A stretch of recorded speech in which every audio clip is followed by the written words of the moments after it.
Tellement heureuse de vous retrouver ce matin pour cette capsule énergisante numéro 4. Bienvenue à Elodie et à Fabienne. Merci à Eliane pour ce partage matinal là, de ce poème qui est juste magnifique. Je t'avoue que ça m'a beaucoup émue parce que c'est un poème que j'ai sur mon bureau pendant la construction de mon site internet là, parce que il reflète exactement le parcours de ma vie professionnelle un peu. Donc j'ai commencé par l'estime de soi, après l'authenticité, la simplicité, maintenant je parle de la vie.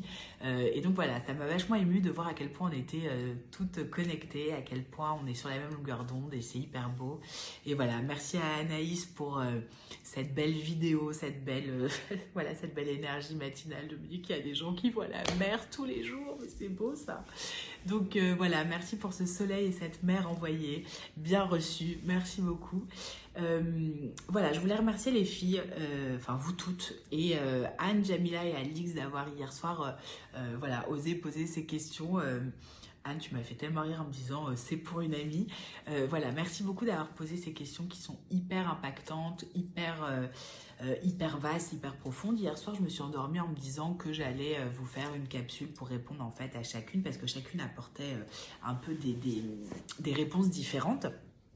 Et puis en fait, ce matin, je me suis dit, bah non. Ce matin, je me suis dit, en fait, j'ai pas envie que vous attendiez plusieurs jours avant d'avoir les réponses. Donc je me suis dit que j'allais vous faire une capsule de réponses à ces questions. Donc c'est parti, c'est maintenant. On répond aux questions. Je réponds aux questions de Anne, Jamila et Ali. Je me suis fait mes petites notes, que je n'arrive d'ailleurs jamais à relire moi-même tellement j'écris comme un petit sagouin dans ces cas-là, parce que c'est au fil de mon inspiration. Alors, Anne t'a posé une question, je commence par ta question parce que c'était la première. Tu as posé cette question, comment gagner en liberté et donc s'affranchir du regard des autres quand on se nourrit que du regard de l'autre, car celui qu'on se porte est négatif. Eh bien, j'ai envie de te dire, la réponse est dans la question. Comment? Eh bien, tout simplement en allant, toi, te nourrir de toi, d'amour pour toi, plutôt que de te nourrir du regard des autres, et du coup, en apprenant à te porter un regard positif sur toi-même. Parce qu'en fait, l'amour de soi, ça s'apprend et c'est à partir du moment où tu vas remplir tes réservoirs à toi, nourrir en fait l'amour de toi à l'intérieur, que tu vas pouvoir justement ne plus dépendre des autres, ne plus attendre des autres la validation, des autorisations, de la reconnaissance, de l'amour, et que tu vas pouvoir commencer d'abord à faire vivre ça à l'intérieur de toi pour pouvoir le rayonner à l'extérieur et du coup te détacher et te sentir plus libre des retours des autres et de l'extérieur. Alors, en fait, moi, ce que j'avais envie de te dire, c'est que j'entends déjà les voix sur l'amour de soi, de s'aimer, apprendre à s'aimer et tout. Je sais que dans ce groupe, vous êtes assez éveillés et que vous savez que ça passe par là. Mais je voulais quand même vous rappeler que pour beaucoup, s'aimer, apprendre à s'aimer, c'est être narcissique. Et moi, ce que j'avais envie de vous raconter aujourd'hui et de vous dire, c'est que moi, je n'ai jamais vu quelqu'un justement qui s'aimait trop être narcissique en fait d'une certaine manière. C'est-à-dire que moi, toutes les personnes qui viennent me voir en coaching, si elles viennent me voir en coaching et qu'il y a une déficience, une défaillance d'amour de soi dans leur vie, c'est justement parce que ce manque d'amour d'elles-mêmes les empêche d'être en lien, fait qu'elles sont souvent en repli du coup à un certain endroit dans leur vie et du coup je voulais vous faire remarquer aujourd'hui à quel point c'est justement l'inverse.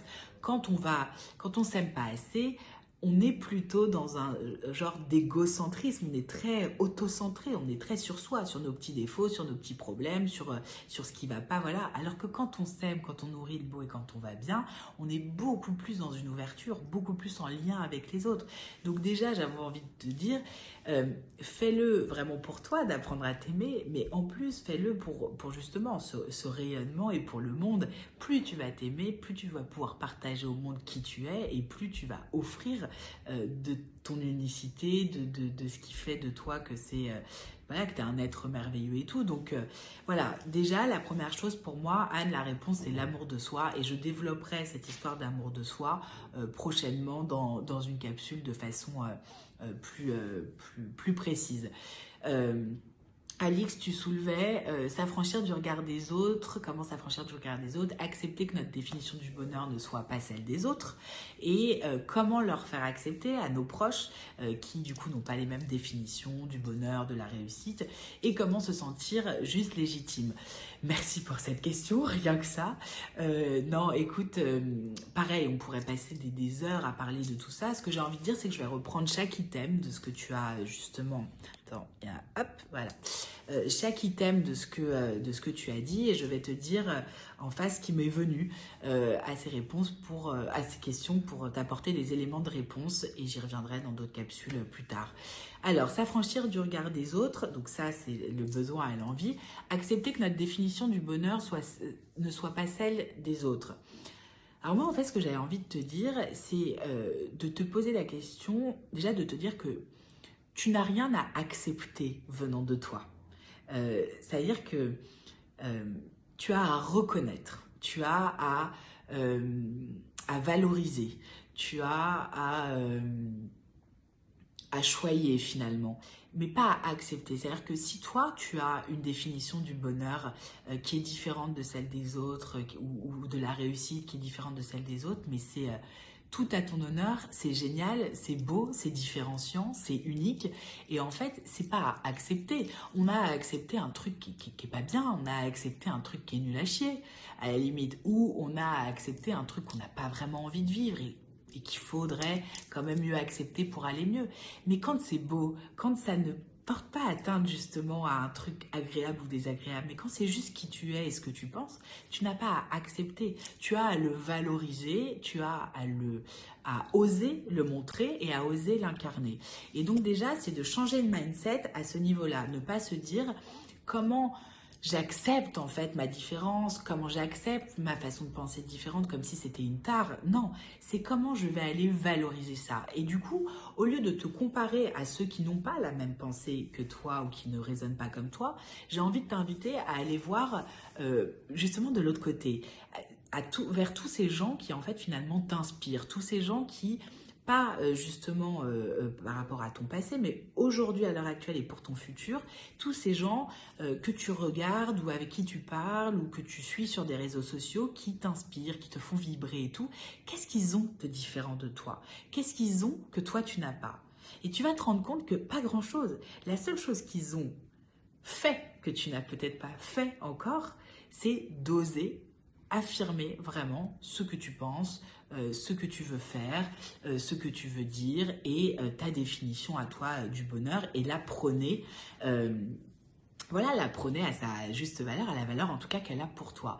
Donc déjà, j'ai envie de te dire, reconnecte-toi à vraiment ta puissance à toi et cette force de ne pas avoir la même définition du bonheur que les autres, mais c'est une force en vrai, c'est pas une tare, c'est un truc génial parce que c'est un truc hyper personnel, c'est un truc qui peut être hyper inspirant pour les autres et donc du coup reconnecte-toi à la beauté de penser différemment pour du coup te dire bah ok je pense différemment, je vais oser, je vais l'assumer et c'est ça qui va faire que tu sortiras en même temps et j'arrive au deuxième élément de question. Comment leur faire accepter?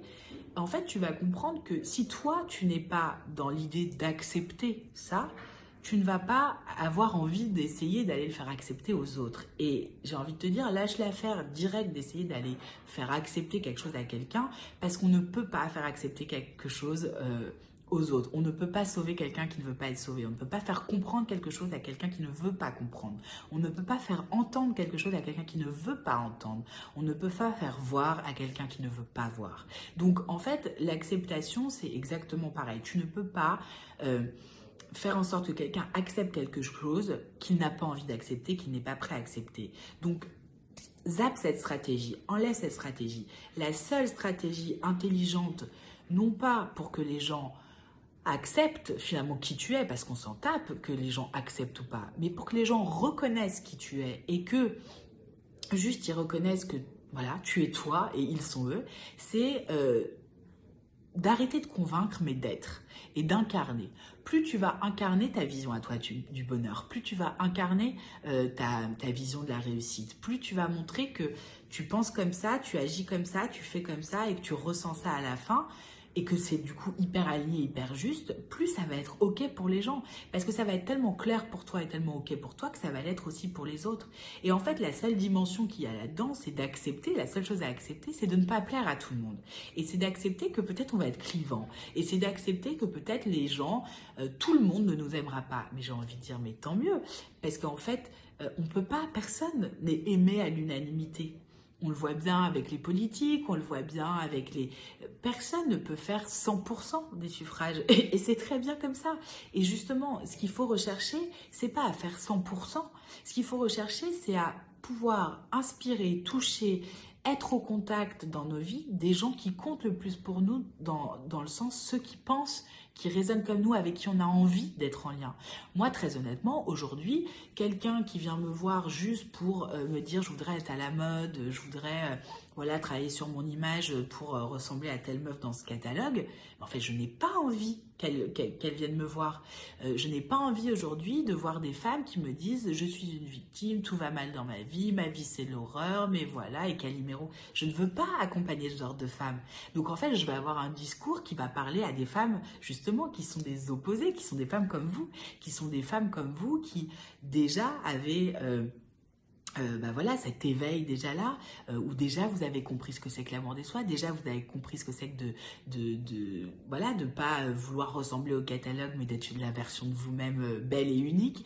Voilà, déjà, le simple fait d'être moi-même fait que je vais filtrer justement les gens qui viennent à moi et je vais attirer les personnes, les bonnes personnes pour moi, les personnes avec qui j'ai envie de travailler, les personnes avec qui on va se reconnaître, on va faire un effet miroir.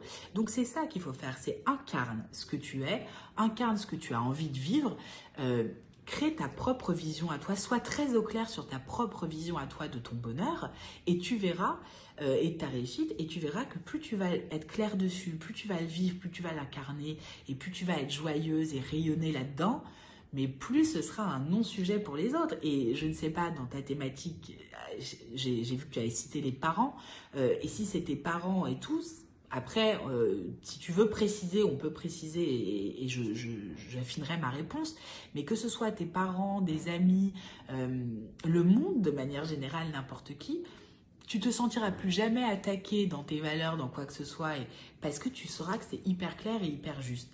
Et donc, j'arrive à la dernière question, comment se sentir juste et légitime, ce que tu posais.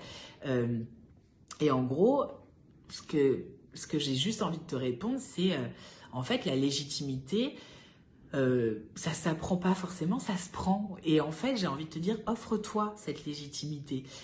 Cette légitimité, il y a des sujets sur lesquels tu peux aller apprendre des choses et ça t'offre une crédibilité, une légitimité. Et puis il y a d'autres sujets comme ça sur le être qui on est, où en fait la légitimité, en fait il n'y a que toi qui peux te l'offrir, il n'y a que toi qui peux décider que ce que tu dis, ce que tu es et ce que tu fais est absolument génial et que tu es légitime pour dire, parler de ça et le faire vivre à l'intérieur de toi. Donc il n'y a que toi qui peux t'apporter cette autorisation et plus tu vas te sentir...